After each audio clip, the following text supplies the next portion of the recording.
इन्द्रियार्थेषु वैराग्यम् अनहङ्कार एव च जन्म मृत्युजरा व्याधि दुःखदोषानुदर्शनम्. 8వ శ్లోకం గురించి మనం ఈరోజు చర్చించుకోపోతాం. 7వ శ్లోకంలో ఆయన 9 గుణాలు చెప్పినారు. దేనికి చెప్పినారు అంటే మనకు క్షేత్రజ్ఞుడు అనేది వేరు వేరు, శరీరం వేరే జీవుడు వేరే అనేది బాగా అర్థం వల్ల అయితే మనం అర్థమే చేసుకునేది లేదు. ఈ శరీరం నాది నేను అనేసి అనుకుంటాం. ఆ ఎప్పుడైతే మనకు ఆత్మ విచారం అనేసి అంటే ఆత్మ వేరే శరీరం వేరే ఎప్పుడు మనం తెలుసుకుంటామో మనకు అన్ని విషయాలు బాగా మనసుకు వస్తుంది అనేసి, అది ఎట్లా మనము తెలుసుకునేది అనేసి అంటే 7వ శ్లోకంలో ఒక 9 గుణాలు చెప్పినారు. ఇదంతా అమానిత్వం, అదంబిత్వం, అహింస, శాంతి, ఆర్జవం, ఆచార్యోపాసనం, శౌచం, స్థైర్యం, ఆత్మ వినిగ్రహ అనేసి ఒక 9 విషయాల్ని మనకు ఉపదేశం చేస్తున్నారు పరమాత్మ. అయితే దీంతో మాత్రం మన ఇంద్రియాలు ఎట్లా పడితే అట్లా పరిగెత్తే మన ఇంద్రియాలని మనం వెనక్కు తెచ్చుకోగలమా? ప్రత్యాహారం అంటారు. ఇంద్రియాలని వెనక్కు తెచ్చుకునే దాన్ని ప్రత్యాహారం అంటారు. అలాంటిది మనకు కుదురుతుందా అనేసి అంటే పరమాత్మ వచ్చి ఇంకా ఒక 3 విషయాలు నేను చెప్తాను, అదిను మీరు చేసిరంటే మీకు జ్ఞానం కలుగుతుంది అనేసి ఈ శ్లోకంలో ఆయన ఇంద్రియ విషయములైన శబ్దములు, స్పర్శలు వీటిపైకంతా వైరాగ్యం కలిగి భోగాలు ఎందు అంటే సుఖాలు కలిగించే సుఖాలపై ఆసక్తి లేకుండా ఉండాలా, అహంకారం లేకుండా ఉండాలా, చావు, ముసలితనం, రోగం వల్ల వచ్చే కష్టాలని తిరిగి తిరిగి తలుచుకోవాలా. ఎందుకు తలుచుకోవాలా? దాంట్లో ఎన్నో కష్టాలుంది. ఈ జనన మరణ జర వ్యాధుల వల్ల మనకు కష్టాలే ఎక్కువగా ఉంది అనేసి తిరిగి తిరిగి తలుచుకున్నామంటే మనకు ఇంకొక జన్మ ఎత్తల్లా అనే కోరిక పోతుంది. అందువల్ల అది తలుచుకోవాలా అనేసి భగవంతుడు చెప్తా ఉంటారు. ఇప్పుడు వర్డ్ బై వర్డ్ మీనింగ్.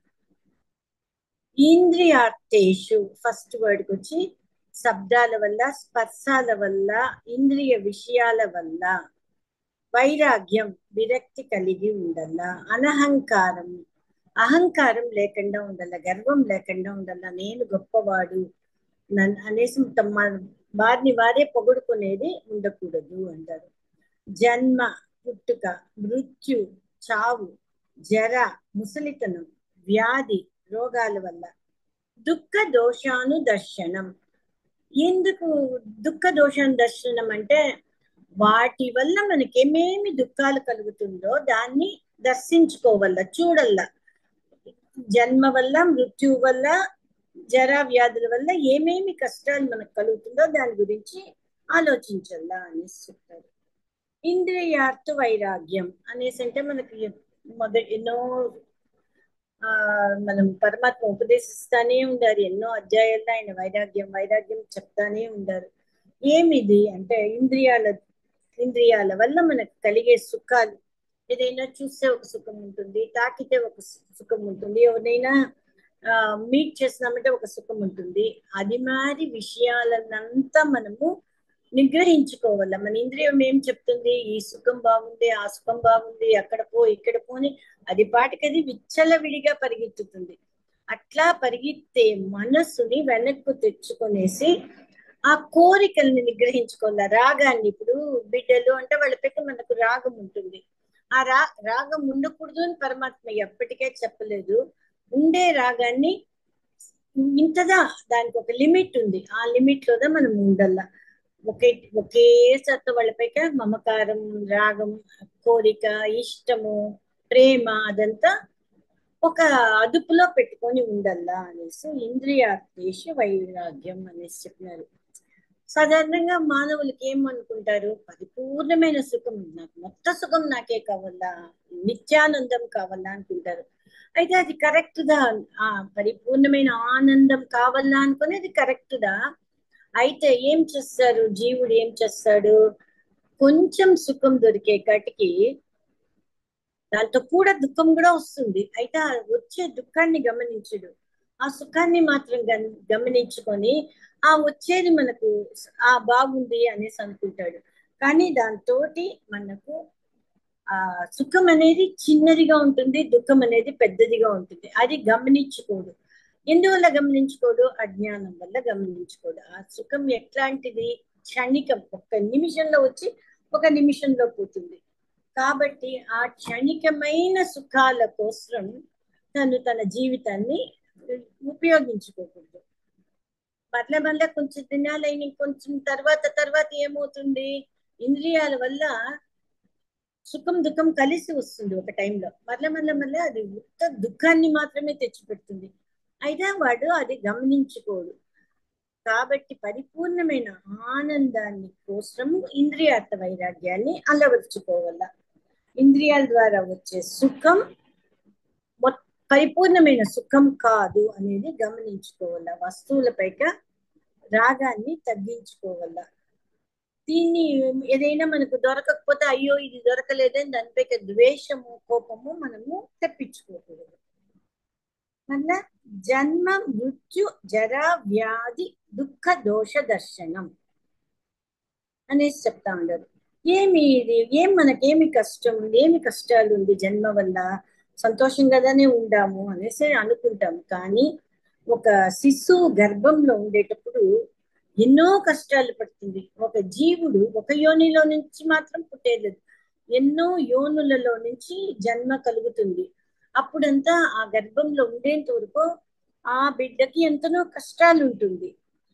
ఎందుకు ఈ జన్మ వచ్చింది అనేసి మనం ప్రశ్నించుకుంటేమి అంటే ఏదో ఒక పాపం వల్ల పుణ్యం వల్ల అనేసి మనకు అర్థమవుతుంది. ఆ పాపం ఎన్ని ఏ పుణ్యం వల్ల మనం పుడితిమి, నెక్స్ట్ జన్మలో పోయే లోపల మనం ఎన్ని పాపాలు మూట కట్టుకొని పోతాము అనేది మనం గమనించుకోవాలి. ఈ జన్మలో మనం ఎంత పుణ్యాన్ని ఖర్చు చేస్తాము, ఎంత పాపాన్ని చేర్చుకుంటాము అనేది కూడా మనము గమనించుకుంటా ఉండాల. ఒక్కొక్క వ్యక్తికి పుడితే మృత్యువు తప్పదు, కానీ మృత్యు గురించి ఎవరు చెప్పేవాళ్లే లేదు. మృత్యు సమయంలో అందరూ, ప్రతి జీవుడు చాలా కష్టపడతాడు. ఎందువల్ల? తను ప్రేమించిన ఇల్లు వాకిలి బిడ్డల్ని వదలవలసి వస్తుంది అనేసి నిరాశగా ఉండిపోతాడు, పరాధీనుడైపోతాడు. వాడి పనులు వాడి వల్ల చేసుకొని వల్ల కాదు, అట్లా అయిపోతాడు. ఆ మృత్యు వెనకల ఏం జరుగుతుంది అనేసి ఎవరికీ తెలియదు. అయితే మన వేదాల ప్రకారం మృత్యు వెనకల మరొక జన్మ ఉంటుంది అనేది వేదాలు చదివితే, జ్ఞానం కలిగితే తెలుస్తుంది. ఆ మరో జన్మ ఎందువల్ల వస్తుంది అనేసి మనం విచారణ చేసుకుంటా ఉంటే మనం చేసే ఒక పాపం వల్ల వస్తుంది. కాబట్టి ఆ పాపాలు మనం చేసుకోకుండా ఈ పునరపి జన్మం పునరపి మరణాన్ని మనం లేకుండా చేసుకోవాలి. సరే, ఈ జన్మ ఎత్తిన ఇంకా శరీరం ఏమవుతుంది? బాల్యంలో ఉంటాము, మళ్ళీ యవ్వనంలో ఉంటాము, యవ్వనంలో హాయిగా ఉంటాము. ముసలితనం వచ్చేటప్పుడు ఏ పనులు మన వల్ల చేయని వీలు కాకుండా ఒక్కొక్క నిమిషం కష్టపడతాము. ఇదంతా మనం గమనించుకుంటా ఉండాల. వ్యాధులు దేని వల్ల వస్తుంది? సాధారణంగా చెప్పేది వచ్చి వ్యాధులు వచ్చి పాప ఫలితాలు అంటారు. సో ఈ పాప ఫలితాలు వస్తుంది వలన వ్యాధులు ఎట్లా భయంకరంగా ఉంటుంది. వ్యాధులు మనకు కష్టాన్ని ఎంతనో కలిగిస్తుంది. శరీర కష్టం, మనస్సు కష్టం, డబ్బు కష్టం, అన్ని కష్టాలు కలిగించే ఈ వ్యాధులు రాకుండా ఉండాలా అంటే మనం ఈ జన్మలో ఏమి చెయ్యాలా?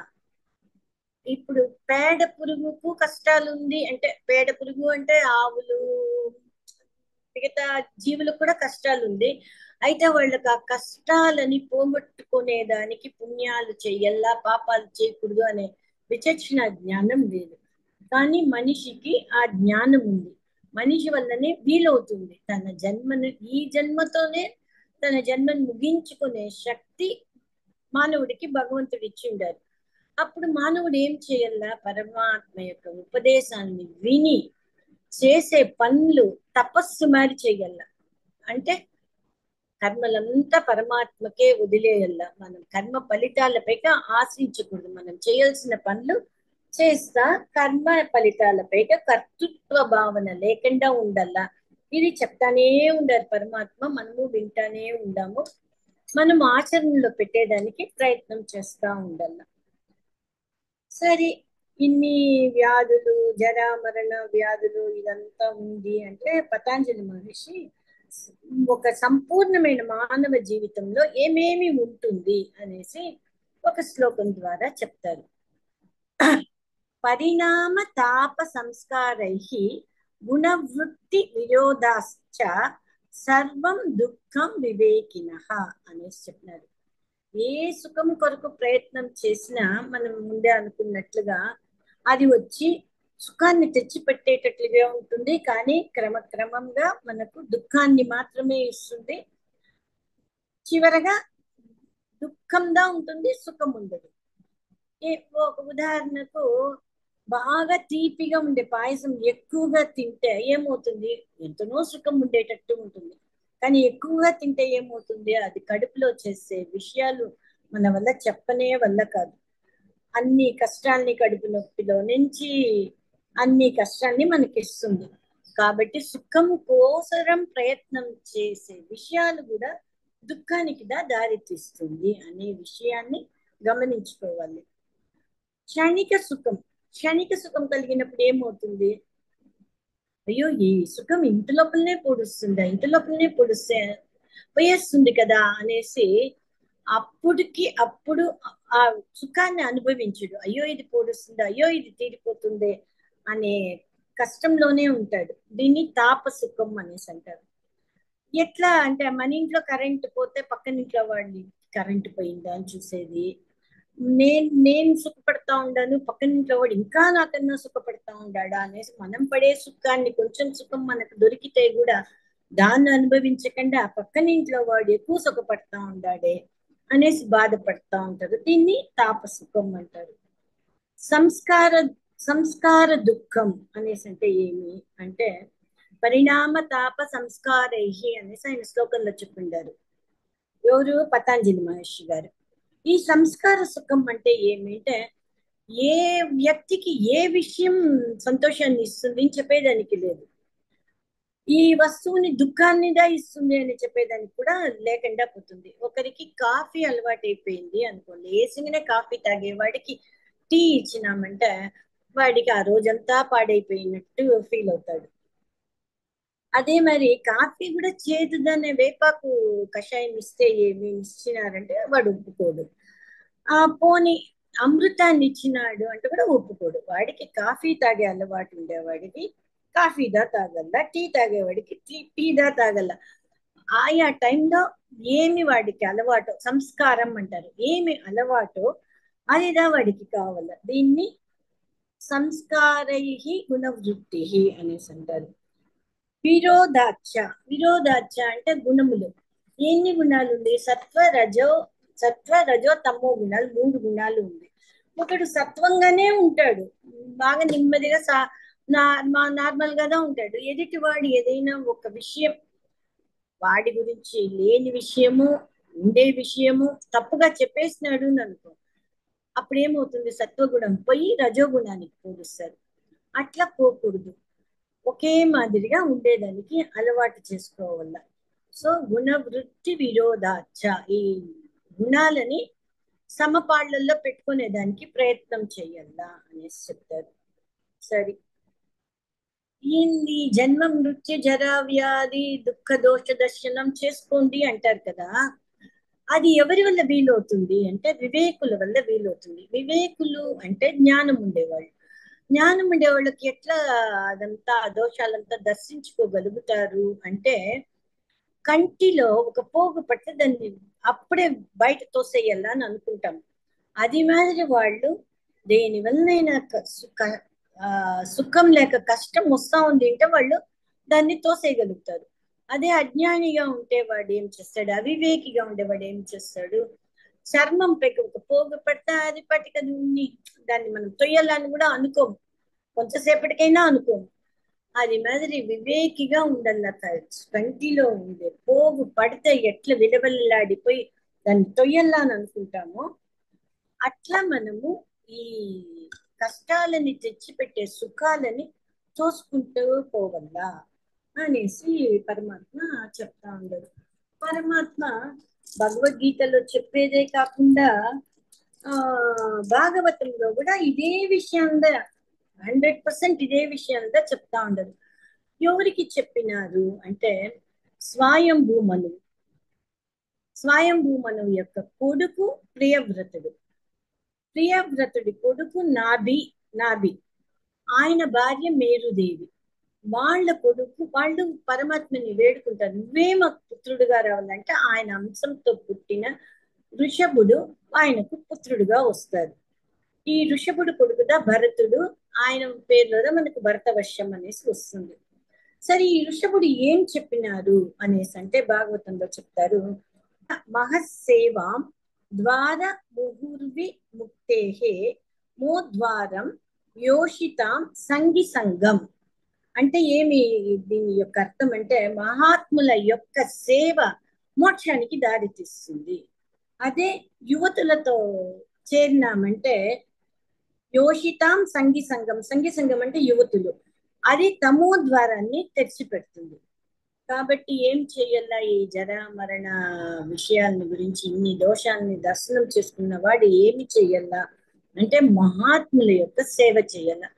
సరే ఆ మహాత్ములు ఎవరు, నాకెట్లా తెలిసేది ఎవరు మహాత్ములు అనేసి అంటే మనకు దండిగా చెప్పిండారు కదా, సుఖ దుఃఖంలో ఒకే మాదిరిగా ఉండేవాళ్ళు, ఈ సత్వ తమో రజస్ గుణాలు లేకుండా స్థిర మనస్సుతో ఉండేవాళ్ళు మహాత్ములు.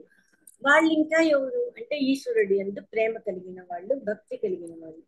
అట్లాంటి వాళ్ళు కూడా నీ యొక్క సంపర్కం ఉండల్లా అనేసి భగవంతుడు చెప్తా ఉండరు. అది కాకుండా ఇంకొక శ్లోకంలో ఏం చెప్తారు, ఎవరైతే ఈశ్వరుడు నాయందలి ప్రేమనే నాపైక ప్రేమనేదా గొప్పగా తీసుకుంటారో వాళ్ళుదా గొప్పవాళ్ళు.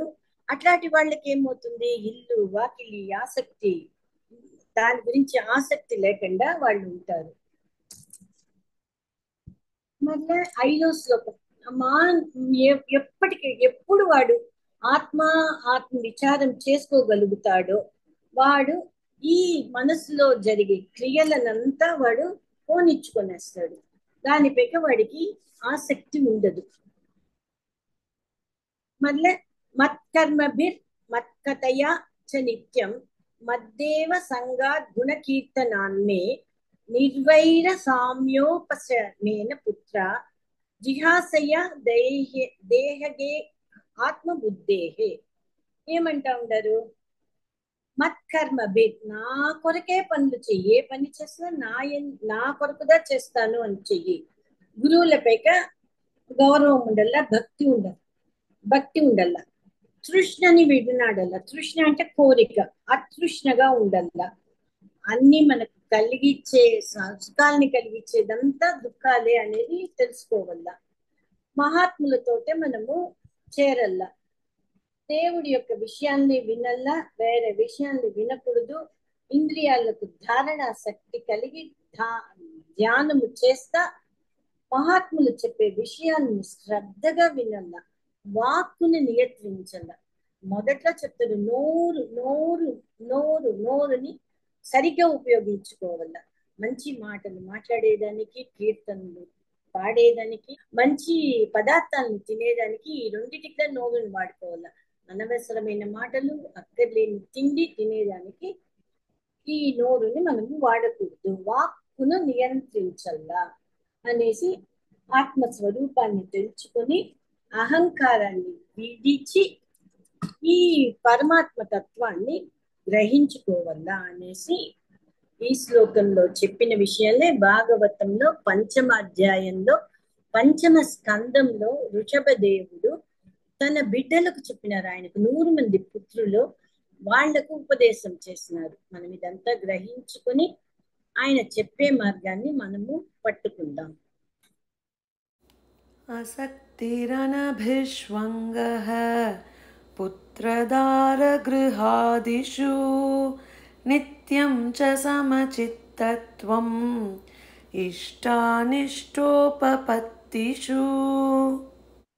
దీంట్లో ఏం చెప్తా ఉండరు, కొడుకులు, భార్య, ఇల్లు వాటిపైకి ఆసక్తి, ఇంట్రెస్ట్ లేకుండా ఉండల్లా. వారికి కలిగే సుఖ దుఃఖాలు, శుభములు అశుభములు, మంచివైనా సరే చెడ్డవైనా సరే తనకే కలిగినట్లుగా ఉండకూడదు. సమబుద్ధి కలిగి ఉండల్లా.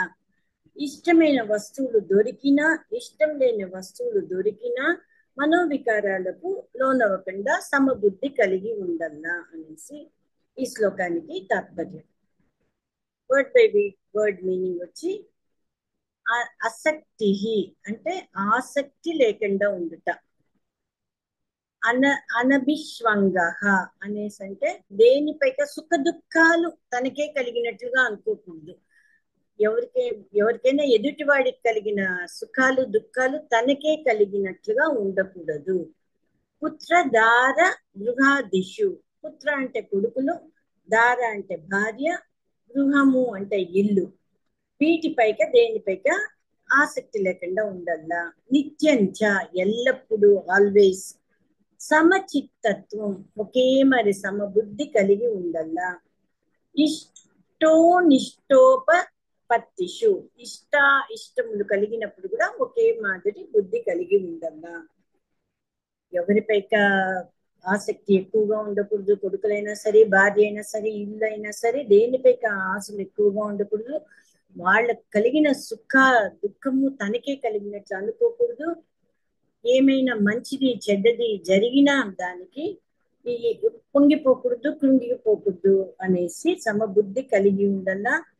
ఇష్టమైన ప్రియమైన వస్తువులు దొరికినా అప్రియమైన వస్తువులు దొరికినా ఒకే మాదిరిగా దాన్ని చూసేదానికి శక్తి కలిగి ఉండల్లా అనేసి చెప్తా ఉంటారు. పుత్ర దార గృహాదిషు అశక్తి.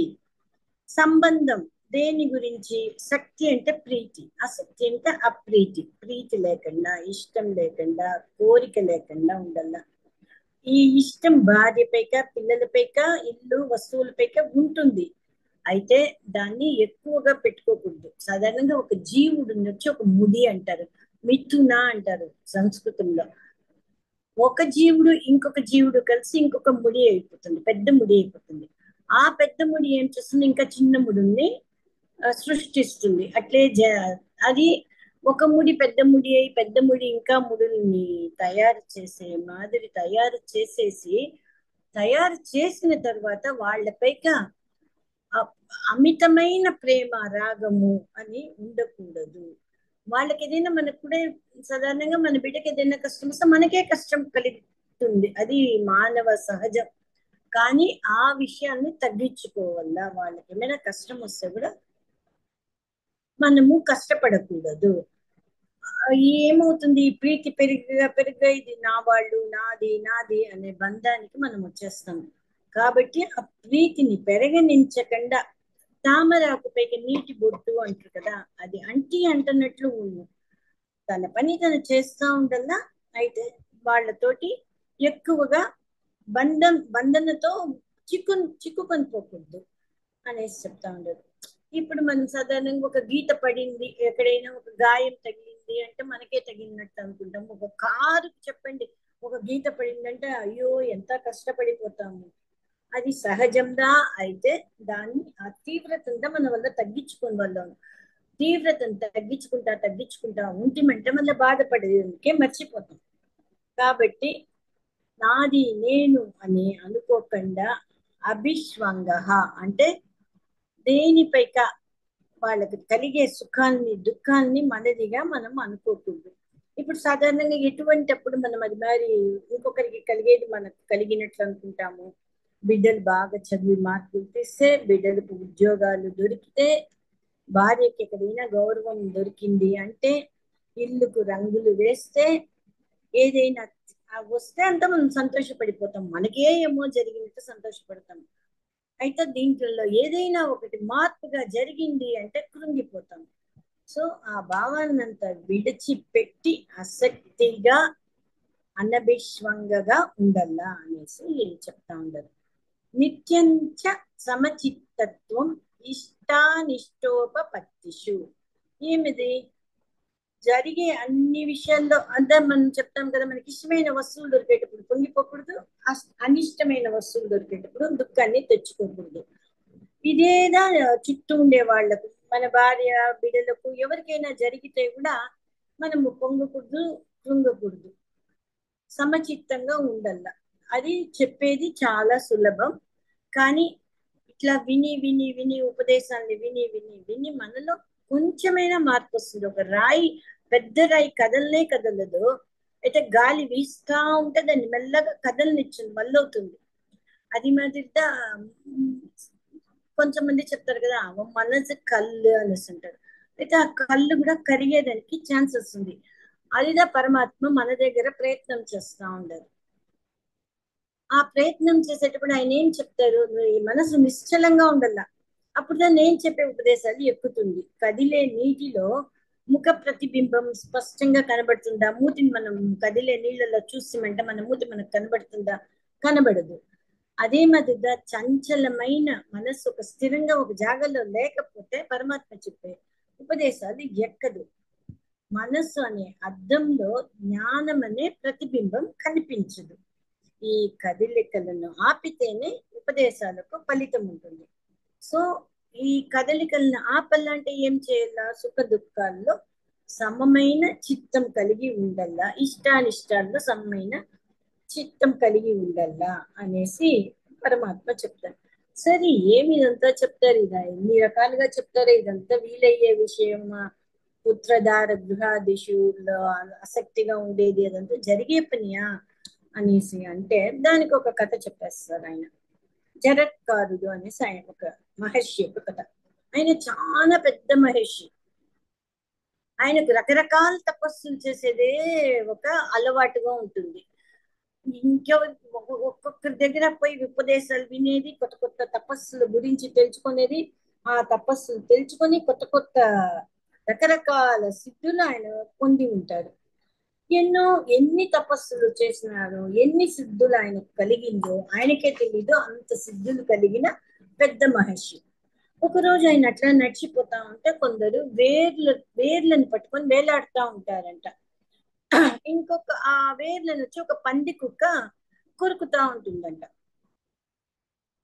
ఏమిరా వీళ్ళు ఇట్లా చేస్తా ఉంటారు, ఎందుకు వీళ్ళు, ఇదేమన్నా ఒక తపస్సా? మనకు తెలియదే, ఇంతవరకు మనము వినబడిందే లేదా అనేసి వాళ్ళ దగ్గరికి పోయి, నాయన మీరేం తపస్సు చేస్తా ఉండరు, నాకు చెప్పండి, నేను చేస్తాను అనేసి అడుగుతారంట. వాళ్ళు చెప్తారంట, నాయన ఇది తపస్సు కాదు, పాడు కాదు, పంది కుక్క అనేది కాలం.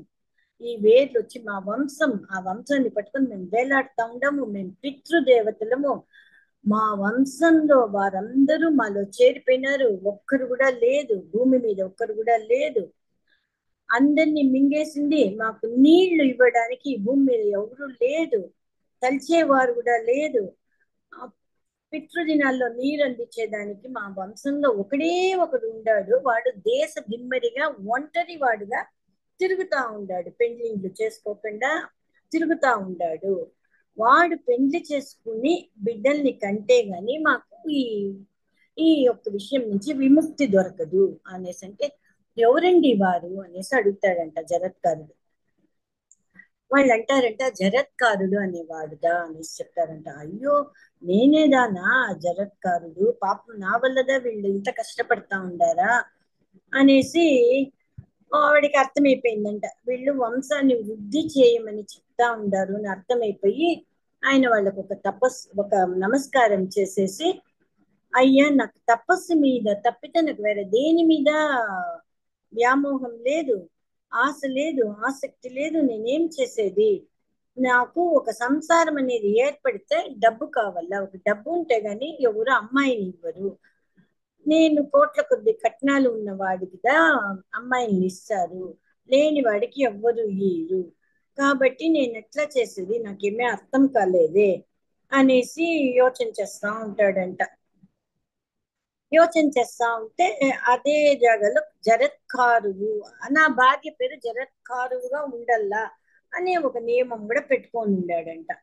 పెండ్లి తర్వాత ఆ అమ్మాయిని నా వల్ల రక్షించడం వల్ల కాదు, కుటుంబాన్ని పోషించడం వల్ల కాదు, ఈ యొక్క కండిషన్స్ కంతా ఎవరైతే ఒప్పుకుంటారో నేను పెళ్లి చేసుకుంటాను అనేసి అంటాడు.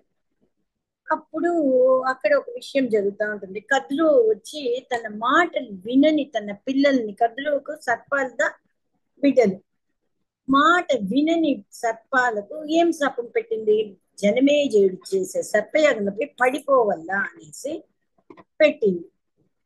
అయితే ఎటువంటి సర్పాలు పడల్లా, ఏమీ తెల్ల, అన్ని సర్పాలు పడల్లా అనే మాదిరి ఆమె శాపం ఇచ్చేసింది. కాబట్టి సర్పజాతికి రాజైన ఆ, వాసుకి అని ఆయన ఏం చేసేది, ఇది ఎట్లన్నా దీన్ని నిలపల్లా, ఏం చేసేది అనేసి ఆయన అనుకుంటారు. ఆయనకప్పుడు జరత్కారుడనే తపస్విని పెండ్లాడి వాడికి పుట్టే బిడ్డ వల్లదా ఈ జనమేజయుడి యొక్క సత్రయాగాన్ని నిలపని వీలవుతుంది అనేసి ఆయన తెలుసుకొని ఈ జరత్కారుడి కోసం వెతికి వెతికి వెతికి పట్టుకుంటాడు. జరత్కారుని పట్టుకొని నా చెల్లెల్ని నువ్వు పెళ్లి చేసుకోవల్లా అనేసి వాసుకి, ఆయన పేరు వాసుకి, అడుగుతుంది నా చెల్లెల్ని పెళ్లి చేసుకోవల్లా అనేసి అడిగితే ఆ వాసుకి జరత్కారుడు చెప్పిన కండిషన్స్ కంతా ఒప్పుకుంటారు. అయితే జరత్కారుడు ఇంకొక కండిషన్ పెడతారు. ఏమి అంటే, నాకేమైనా కోపం కలిగించే మరి మీ చెల్లెలు ఏమైనా చేసింది అంటే నేను వెళ్ళి పొడుస్తాను. నాకు ఏ మాత్రమైనా ఒక కష్టం, ఎవరైనా చెల్లెలైనా సరే ఎవరైనా నన్ను కష్టపెట్టకుండా ఉండల్లా, అట్లా ఏమైనా కష్టపెట్టినారంటే నేను చెల్లెల్ని వదిలేసి పొడుస్తాను అని చెప్తారంట. ఆయన అంటారంటే మా చెల్లెలు మంచి అమ్మాయి, మీరు చెప్పినట్లుగా ఉండి మీకు సేవలు చేస్తుంది అనేసి మాట ఇస్తారు వాసుకి. సరే, ఇద్దరికి వివాహం అయింది. ఈ రెండు వైపుల ఖర్చులు వాసుకియే భరించింది. కుటుంబ పోషణకి ఏమేమి కావాలనో అన్ని ఆయనే సమకూర్చేస్తున్నారు. వాసుకి చెల్లెలు అయినా కూడా ఆ సర్పం వచ్చి రాజభోగాల్లో మునిగి తేలి ఉంటే కూడా బుసలు కొట్టే తత్వాన్ని కూడా వదిలేసి భర్తకు అణుకువగా ఉండి సేవలు చేస్తూ తపస్సు చేసే, పతికి సేవ చేసేది అంటే కూడా ఒక తపస్సుదా. అట్లా ఆమె అణకువగా జాగ్రత్తగా ఆయనకు సేవలు చేస్తా ఉండింది. ఎక్కడ చిన్న తప్పు చేస్తే వాడు పోయేస్తాడే అనే భయంతో ఇంకా బాగా అణకువగా వినయంగా ఉండింది. తపస్వి అయిన జగత్కారుడు పగటి పూట నిద్రపోకూడదు అనే నియమాన్ని అతిక్రమించి నిద్రించినాడు. ఆయుర్వేద శాస్త్ర ప్రకారము ఎవ్వరు కూడా పగటి పూట నిద్రించకూడదు అనే ఒక నియమం ఉంది. అయితే ఆ తెల్లవారి పూట నిద్రపోకూడదు అనే కండిషన్ ఉంటే కూడా ఆయన నిద్రపోయేస్తున్నాడు. ఏమిరా ఇప్పుడు ఈయన ఇట్లా నిద్రపోతా ఉండాడే, సూర్యోదయం అప్పుడు నిద్రించేది దరిద్రం కదా, సూర్యాస్తమయ నిద్ర ఇంకా ఘోరాతి ఘోరం. సూర్యోదయంలో నిద్రపోయేదానికన్నా సూర్యుడు అస్తమించేటప్పుడు నిద్రపోతే ఇంకా చాలా పాపం అనేసి ఏం చేసేది అనేసి చాలా కంగారు పడి భర్తని లేపుతుంది. అదిదా ఆమె చేసిన తప్పు. కస్సుమని లేచినారంట జరత్కారుడు. ఎందుకు లేపినావు అనేసి అడుగుతారు. సూర్యుడు అస్తమించినాడు, మీరు సంధ్యావందనం అగ్నిహోత్ర కార్యక్రమాలు చేసుకోవాల కదా, అందుకని లేపినాను అంటే, నేను పండుకొని ఉండగా సూర్యుడికి అస్తమించే ధైర్యం ఉన్నదా చూడు అనేసి సూర్యుడి పక్కట చూస్తే సూర్యుడు చేతులు కట్టుకొని గడగడగడని వణుకుతా ఉన్నాడంట. ఈయన లేచిన తర్వాతనే అస్తమించాలని కాచుకొని ఉన్నాను అనేసి సూర్యుడు చెప్తాడంట. ఆ సంగతి ఆమెకు తెలియదు. కాబట్టి ఆమె లేపేసింది. జరత్కారుడికి కోపం వచ్చేసింది. నాకు ఇష్టం లేని పని నీవు చేసినావు కాబట్టి అకార్డింగ్ టు మై కండిషన్ నేను వెళ్ళిపోతాను. నా నియమం ప్రకారం ఎవరైనా నన్ను ఏమైనా అంటే మనసు కష్టపెడితే నేను పోయేస్తాను చెప్పినాను కదా, నేను వెళ్ళిపోతాను అనేసి అంటాడు. స్థిరమైన మనసు కలిగిన వాడు కాబట్టి భార్య ప్రాధేయపడింది, ఎన్నో విధాలుగా ప్రార్థించింది. ఆమె చెప్తే కూడా ఆయన ఒప్పుకోలేదు. ఆయన బయలుదేరేస్తాను అంటాడు. అప్పుడు ఆమె చెప్తుందంట, మీ పక్క నుంచి చూసుకుంటే మీ పితృదేవతలకు పై గతులు తెచ్చేదానికి ఒక వంశ అంకురం కావాలి, ఒక బిడ్డ కావాలా. నా వైపు చూసుకుంటే జనమేజయుని సర్పయాగం ఆపేదానికి ఒక పుత్రుడు కావాలా, ఆ పని చేయకుండా మీరు ఎట్లా బయలుదేరిపోతారు అనేసి అంటే, నీకేమి భయం లేదు, నీ కడుపులో బిడ్డ ఉన్నాడు, అస్థి అనేసి అంటారంట. వైశ్వానర రూపం అంటే అగ్నిలా, ఋషిగా, మంత్ర ద్రష్ట కలిగిన వాడుగా, వేదాలను అధ్యయనం చేసిన వాడు, ధర్మాత్ముడుగా ఉండేవాడు నీకు పుడతాడు. జాగ్రత్తగా పెంచుకుని నీ లక్ష్యాన్ని నువ్వు సాధించుకో, నేను ఇల్లు వదిలిపోయి నా లక్ష్యాన్ని నేను సాధించుకుంటాను అనేసి చెప్పారంట. ఆమెకు బాధ కలిగినా కూడా ఇట్లా ఏం చేసేది అనేసి ఆమె ఆ బిడ్డని పెంచుకుంటుంది. అస్థి అన్నారు కాబట్టి ఆయన్ని ఆస్తికుడు అని పేరు పెట్టి ఆ అబ్బాయిని బాగా పెంచి ఆ సర్పయాగం కరెక్ట్ గా తక్షకుడు ఆ సర్పయాగంలో పడేటప్పుడు ఆమె ఆ బిడ్డ పోయి ఆ సర్పయాగాన్ని నిలుపుతాడు. అట్లా వాళ్ళ యొక్క కోరిక కూడా తీరిపోయింది. ఇట్లా జరత్కారుడు పుత్రధార గృహాదిషు, ఇల్లు, భార్య, పిల్లలు, పోషణ, చదివించడం, పెళ్లిళ్ళు చేయటం అనే లంపటాలు లేకుండా ఆయన ఈ విషయాన్ని సాధించుకున్నాడు. నా నా వయస్సు ఏమీ విచారించలేదు, జాతిని చూడలేదు, సంపదను చూడలేదు, సర్పజాతిని రక్షించేదానికి ఆమెని వివాహం చేసుకున్నాడు. ఆమె లక్ష్యాన్ని సాధింపజేసినాడు. ఈయన లక్ష్యము జరిగిపోయింది. అట్లా పుత్రధార గృహ దాంట్లో పుత్రధార గృహదిషు అనే విషయంలో సాధించుకున్న జరత్కారుణ్ణి మనం కూడా మనసులో పెట్టుకుని మనము అట్లా ఉండల్లా అనేసి పరమాత్మ మనకు చెప్తా ఉన్నారు. ఈ శ్లోకంలో 3 సాధనాలు ఉపదేశించిన పరమాత్మ పై శ్లోకంలో మరో 3 సాధనాలు చెప్పబోతున్నారు.